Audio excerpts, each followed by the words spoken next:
Olá, pessoal, sejam bem-vindos à nossa primeira aula extra aqui no Pré-ENEM Setor de Juventude.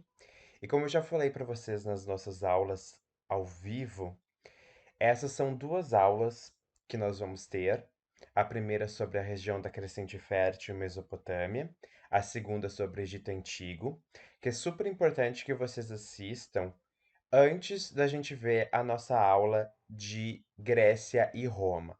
Não só porque são duas civilizações, são dois povos que vieram antes da civilização grega e da civilização romana, que nós iremos estudar ao vivo, como também faz parte de todo aquele pensamento que a gente estudou lá na primeira aula, da linha do tempo, das coisas que vão acontecendo antes e depois, para que vocês tenham uma boa cronologia do que aconteceu. Saber o que veio antes, saber o que veio depois, o que aconteceu em cada período, o que é mais importante da gente saber lá para o Enem do que acontece antes e depois, ok? Então, como eu falei para vocês, está visível aí na tela que vocês estão vendo, a nossa primeira aula é sobre a Crescente Fértil e a Mesopotâmia. Então, vamos lá. Primeira questão que tem que ficar bem clara é o que é a Crescente Fértil?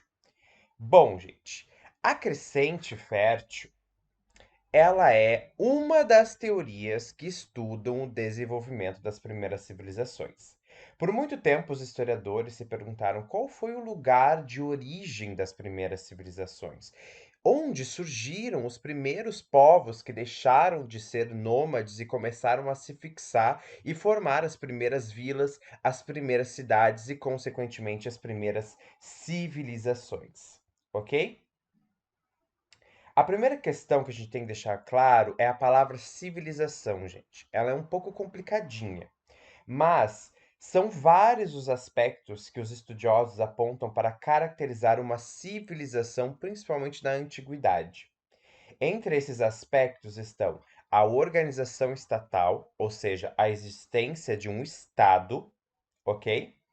Ah, esse Estado tem que ter uma religião oficial, então tem que ter uma religião predominante, ok? Tem que ter a utilização da escrita. Lembram que esse foi o passo para a gente sair da pré-história para o que a gente chama de história. Então, essa civilização tem que ter o domínio de uma escrita. A divisão e a especialização do trabalho. Então, o que é trabalho da mulher, o que é trabalho do homem, os estamentos sociais, gente, as castas, sabe, da Índia lá. Pois é, termos grupos que trabalham em determinadas áreas. Então, nós vamos ter os sacerdotes, nós vamos ter a nobreza, nós vamos ter os escribas, nós vamos ter os guerreiros, nós vamos ter os agricultores e nós vamos ter os escravos, tá? E são essas as características que a gente pode classificar que quando elas existirem, existe uma civilização, tá? Bom, voltando àquela pergunta lá que os historiadores se faziam, qual foi o lugar da origem das primeiras civilizações? Essa questão já gerou muitos debates para os estudiosos. Enquanto alguns deles afirmam que foi na região do Vale do Rio Nilo, no Egito, outros defendem que as mais antigas civilizações desenvolveram no Vale dos rios Tigre e Eufrates, ou seja, na Mesopotâmia. Essa é a mais aceita atualmente, que as primeiras civilizações surgiram lá na Mesopotâmia, em torno dos rios Tigre e Eufrates, ok? Existem também alguns estudiosos que defendem a teoria da simultaneidade no desenvolvimento das civilizações. Quem acredita nessa teoria da simultaneidade não acredita que uma veio antes da outra, acredita-se que elas surgiram ao mesmo tempo, ou seja, em diferentes religiões, no que eles chamam de crescente fértil, lá por volta de 4.000 anos antes de Cristo, surgiram as primeiras civilizações. Então, no Egito e na Mesopotâmia, bem aquela imagem que vocês estão vendo uma lua ali, pois então, uma lua crescente, seria nessa região, principalmente ao redor ali do rio Nilo que está cortando ali o Egito, e aqueles dois rios grandãos, que é o rio Tigre e o Eufrates, surgiram as primeiras civilizações quase que ao mesmo tempo. E, consequentemente, seriam seguidas de surgimento de civilizações lá no rio Indo, né, que seria lá no que a gente chama hoje em dia de Índia, e nos rios Amarelo e Azul, lá no que a gente chama hoje em dia de China, tá? Nesse momento agora a gente vai trabalhar as civilizações da Mesopotâmia e vão ser analisados então todos os povos que se habitaram naquela região e consequentemente depois nós vamos tratar na segunda aula extra que tem aqui, vamos tratar da civilização que surgiu ali ao redor do Rio Nilo, a civilização egípcia. Muito bem, vamos para a Mesopotâmia. A palavra Mesopotâmia, gente, se nós dividirmos ela em duas, Meso e Potâmia, ela significa terra entre rios. Então vão ser aqueles povos que se desenvolveram naquela terra aos redores do rio Tigre e Eufrates. A Mesopotâmia, pessoal, ocupou na antiguidade uma vasta região do que a gente chama hoje de Oriente Médio, que respondem aos atuais que correspondem, pessoal, aos atuais países, aos atuais territórios do Iraque, do Kuwait, da Síria e do sul da Turquia, tá? Por volta de 4000 a.C., mais ou menos, estabeleceram-se na região sul, ou seja, ao sul dos rios Tigres e Eufrates, ao redor de terras que eram propícias à agricultura, ao plantio e à sedentarização, os sumérios, que são considerados, como eu falei para vocês, a primeira civilização da humanidade, ou a primeira entre todas aquelas que surgiram na Crescente Fértil, que nós temos acesso, que nós temos resquícios, que nós temos materiais arqueológicos e que nós temos evidências, ok? Entretanto, gente, é importantíssimo que vocês entendam isso para que não fique confuso. Essa região vai ser dominada por vários povos que disputam essas terras férteis, principalmente por conta da sua água e da sua capacidade agrícola, tá? Então, os sumérios é o primeiro povo que habita e controla aquela região, mas ele vai ser sucedido por vários outros que, por um domínio maior de tecnologia, muitas vezes, acaba dominando o povo que está ali estabelecido e formando um novo império. Então é uma sucessão de povos, tá? Esses povos, eles falavam línguas diferentes, eles tinham culturas distintas e eles influenciaram culturalmente um ou outro. Os sumérios, por ser o primeiro, vão influenciar quase que todos os povos que vêm subsequentemente e invadem e dominam a região da Mesopotâmia, tá? Apesar deles terem, às vezes, características em comum, como a religião, as técnicas de construção e a escrita, tá? Esses povos que nós vamos trabalhar a partir de agora são todos chamados de povos mesopotâmicos. Bom, pessoal, vamos lá. O primeiro são os sumérios. Eles se desenvolvem em torno de 35, de 3.500, perdão, a 2.340 a.C. O local da origem do povo sumério ainda é totalmente incerto, mas eles sabem que eles chegaram de uma forma bem tranquila e se estabeleceram ao sul ali da Mesopotâmia, ao sul dos rios Tigre e Eufrates, como eu falei para vocês, tá?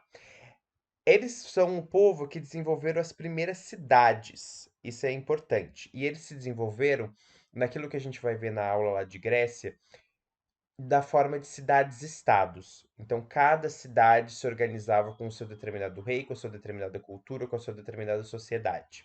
Ok? São os sumérios, por exemplo, que criam as cidades mais antigas do mundo, como Uruk, que são cidades bem famosas, assim, se vocês forem procurar nos livros didáticos ou na internet. São os primeiros que desenvolvem as cidades. Isso é super importante que a gente saiba. Bom, continuando, nós temos os acádios. Os acádios se estabeleceram por volta de 2340 e 2000 a.C., tá? Eles dominaram os sumérios. Eles vieram pelo norte, então ao norte dos rios Tigres e Eufrates, chegaram naquela região e passaram a dominar, a conquistar as cidades sumérias. É importante saber eles porque eles são os que estabelecem um dos primeiros impérios da humanidade, que é chamado de Primeiro Império Mesopotâmico, tá?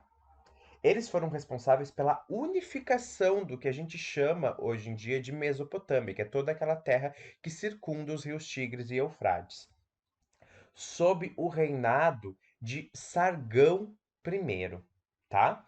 Eles incorporam, isso é muito importante, a cultura suméria. Então, quando a gente vai estudar esses povos, a gente vê muita semelhança na forma cultural que se estabelece tanto nos sumérios como nos acádios. Então, os acádios incorporam a cultura suméria. Eles tomam para si essa cultura, tá? Contudo, gente, como dá pra ver ali, eles resistem por pouco tempo, por mais ou menos 340 anos, dominando aquelas regiões e são submetidos pelo que a gente chama de amoritas ou babilônicos, que são o terceiro povo que domina aquela região. Os amoritas ficam de 2000 a 1550 a.C., também mais ou menos pouco tempo. Eles invadem e dominam a região da Mesopotâmia e eles são muito famosos por causa do rei Hammurabi, ou Hammurabi, ok? Esse rei, gente, ele expandiu o reino até a Síria e a Caldeia. Então, até as regiões que a gente chama hoje em dia de Síria e Israel. Então, a Caldeia ali para baixo, tá? Ele unificou a língua e a religião da Mesopotâmia. Ele estrutura para que todos naquela região passem a falar a mesma língua e a cultuar os mesmos deuses, tá? No entanto, o principal legado que os babilônios deixam e esse rei Hammurabi deixa para nós é o Código de Hammurabi, uma das mais antigas compilações de leis escritas da humanidade, tá? O código baseava-se em dois princípios: o da retaliação e o da reparação. Na retaliação, aplicava-se ao infrator pena equivalente ao dano causado. É aquela coisa que a gente chama da lei de talião, que se sintetiza aquela frase super famosa que é olho por olho, dente por dente, que vocês provavelmente já devem ter escutado. Então, tudo o que se fizesse tinha que se pagar na mesma moeda, tá? E no princípio da reparação, o culpado por prejuízos materiais deveria ressarcir o prejudicado. Então, deveria pagar o que ele tinha danificado da pessoa, tá? Os amoritas, gente, são chamados de Babilônia porque a capital do que a gente chama de Primeiro Império Babilônico se estabeleceu na cidade da Babilônia. Então, por isso eles são chamados também de babilônicos ou babilônios, ok? Bom, em sequência, nós temos os cassitas, que são um povo que dominam por um relativo tempo ali, de 1550 a 1300 a.C., que era um povo extremamente poderoso, militar, tá? Eles introduzem várias novas técnicas de agricultura, introduzem o cavalo, por exemplo, que passa a ser uma arma de guerra muito importante naquela região, e enfim, dominam por um tempo ali a Mesopotâmia. Os assírios são provenientes também lá da Alta Mesopotâmia. Se a gente voltar para essa imagenzinha aqui, vocês vão ver que a Alta Mesopotâmia é mais ou menos por aqui, ok? Então eles surgem, eles aparecem primeiramente aqui e dominam a região da Mesopotâmia. Eles eram guerreiros implacáveis e possuíam uma grande força militar. Eles tinham soldados com armaduras, eles tinham armas de ferro. Lembram lá daquela escalinha que eu fiz para vocês de cobre, bronze, ferro, dos materiais que vão sendo dominados lá no final do Neolítico, e que cada povo que domina um ou outro povo passa a ser mais forte um que o outro? Pois é, então as armas de ferro é o que se tinha de top, é o que se tinha de mais poderoso de armamento e de armadura nessa época. Então, quem tinha o domínio do ferro saía uma grande vantagem contra os seus inimigos. Eles também tinham carros de guerra e de cavalaria. Por isso que eu falei para vocês ali que os cassitas introduzem o cavalo e ele passa a ser utilizado como uma arma de guerra muito importante, tá? Os assírios, pessoal, eles governavam muitas vezes pelo terror. Se tem relatos que eles faziam o escalpo, o esfolamento, a amputação e a castração dos seus inimigos. Então se fala muito que eles governavam os vencidos pelo terror, tá?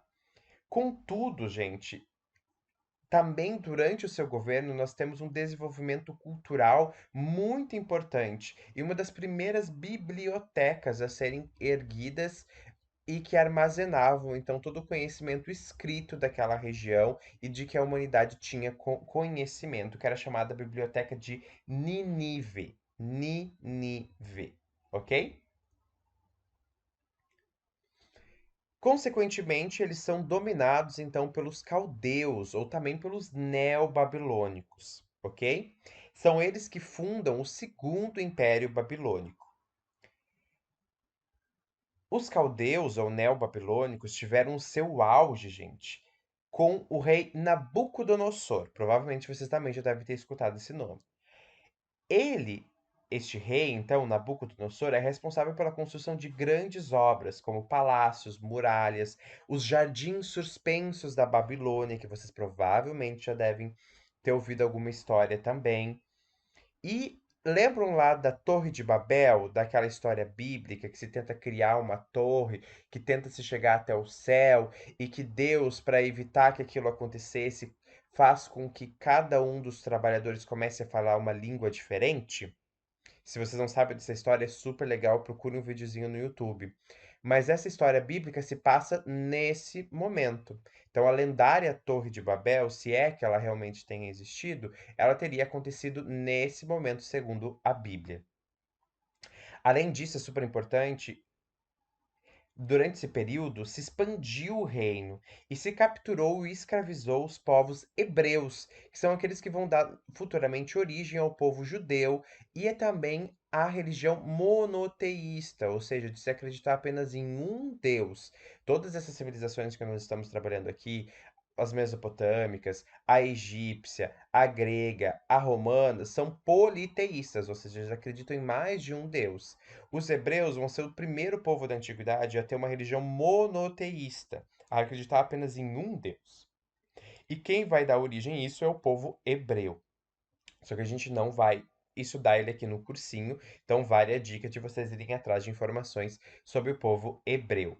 Este povo, então, ele é dominado e levado para trabalhar na Mesopotâmia como cativos. É o que é chamado de cativeiro da Babilônia e também é contado em alguns livros da Bíblia, tá?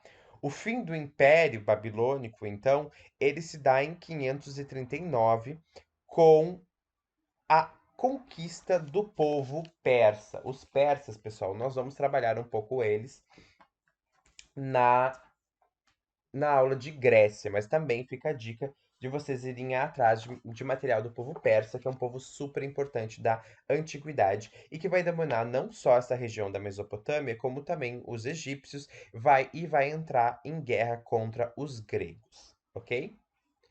Bom, pessoal, esses então são os 6 principais povos que habitam a região da Mesopotâmia e que é importantíssimo a gente estudar, ok? Aqui para vocês eu vou dar um exemplo do que a gente chama de dos campos suspensos, lá que eu falei para vocês também.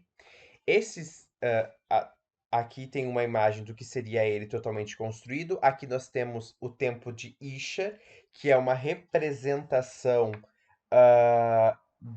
de um zigurate que ainda existe, então ele está lá inscrito.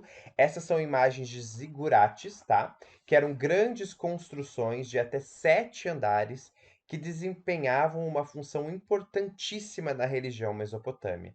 No topo dessa construção ficava geralmente localizados os templos onde eram realizados as práticas religiosas. E mais ou menos nesse estilo são construídos os palácios lá pelos babilônicos e os campos suspensos, né, os jardins suspensos da Babilônia. Então, eram irrigados, eles tinham formas de levar água até lá em cima, que irrigavam grandes jardins. Então, também nesse formato ficavam-se muitas vezes os palácios na antiga Mesopotâmia, tá? Principalmente lá nos babilônicos.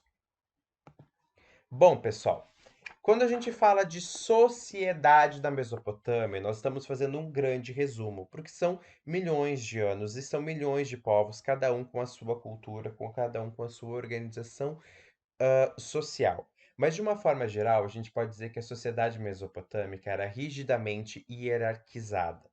No topo da hierarquia, gente, social estava o rei, considerado representante dos deuses, e cujos atos e autoridade raramente eram questionados. Logo abaixo do rei estavam os sacerdotes, os nobres, os chefes militares, formando uma minoria privilegiada que ocupava altos cargos do governo, dispostos de grande influência, dispondo, né, de grande influência política, tá? Sabe-se que havia uma camada intermediária formada pelos fiscais, pelos escribas e pelos comerciantes. Os escribas, gente, tanto na sociedade mesopotâmica como na sociedade egípcia, eram as pessoas letradas que se ocupavam dos registros burocráticos e da administração. Então, eles estavam em direto controle com os governantes, com a nobreza e auxiliavam na organização do Estado. Então, eles são uma uma camada hierárquica super importante das civilizações antigas, tá? Porque não era todo mundo que sabia escrever, não era todo mundo que tinha o domínio das letras. Então, os escribas eram ferramentas importantíssimas, com um respeito, com uma autoridade muito importante nessas sociedades. A camada social mais numerosa, gente, era formada por trabalhadores livres, como camponeses e artesãos, que viviam em duras condições e que tinham que pagar muitos impostos ao governo.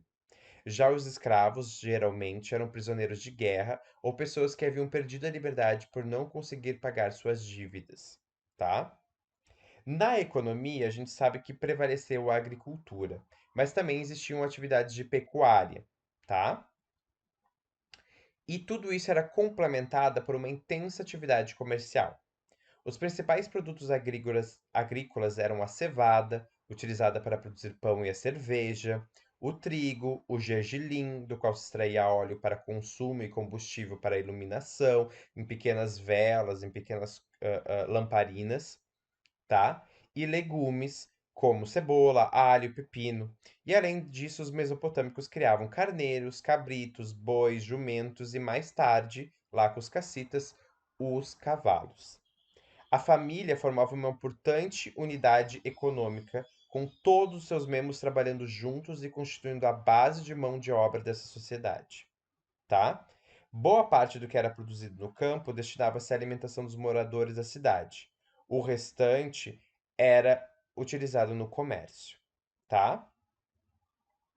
Os mesopotâmicos eles tinham relações comerciais com vários povos, pois estavam se localizados em uma região de convergência das rotas comerciais entre o Oriente e o Ocidente. Então, tinha que se passar pela Mesopotâmia para chegar em um ou outro povo.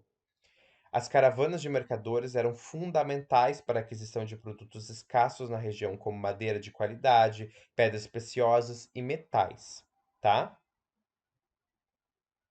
Eles exportavam também outra coisa que é super importante, tecidos e cereais. Esses eram os principais produtos de exportação que eles comercializavam com o restante das civilizações. Tá, pessoal? Na religião, eles eram politeístas, como eu falei para vocês, eles adoravam os astros e as forças da natureza, geralmente representadas de formas antropomórficas, ou seja, os deuses eram em formatos humanos. Os zigurates, que eu já mostrei para vocês, tinham um papel importantíssimo nessa organização de religião. Na matemática, gente, a noção de um círculo de 360 graus é invenção dos mesopotâmicos, em especial dos sumérios.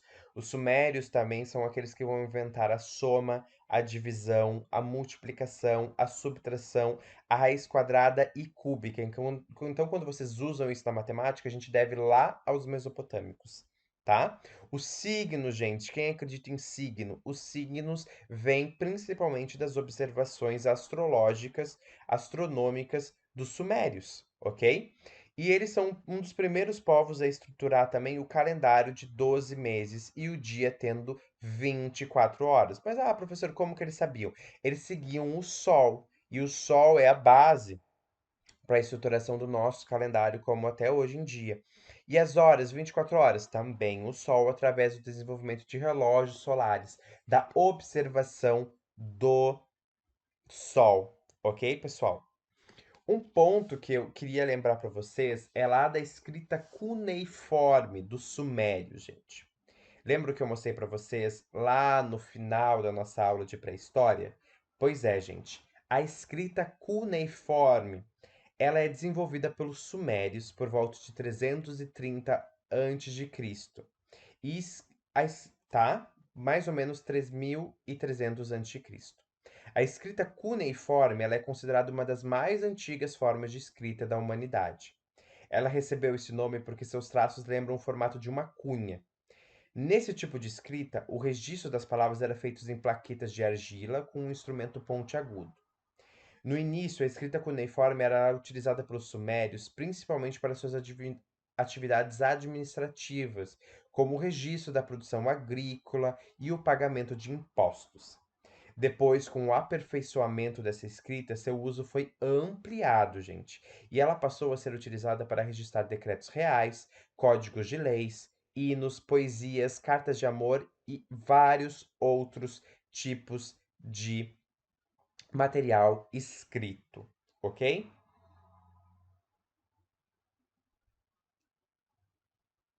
Bom, visto e essa característica da escrita cuneiforme, ela ficava restrita aos escribas. Então era só os escribas que tinham acesso e que conseguiam aprender e estudar durante um tempo aquela aquela forma de escrita e a partir disso continuar a identificar o que estava escrito ali. Porque apesar de ter se desenvolvido ah, alguns sinais fonéticos lá, lembra lá do português, os fonemas? Pois é, apesar de ter se desenvolvido isso, a maioria dos sinais cuneiformes, eles continuam a ser ideográficos, ou seja, são desenhos que precisam de uma interpretação para você entender eles. Então, essa arte de conseguir ler, de conseguir interpretar o que estava escrito, era somente através dos escribas que tinham esse conhecimento e que passavam anos estudando para conseguir identificar e interpretar essa escrita, ok? Essa foi a nossa primeira aula extra. Assistam a aula de Egito e até a próxima.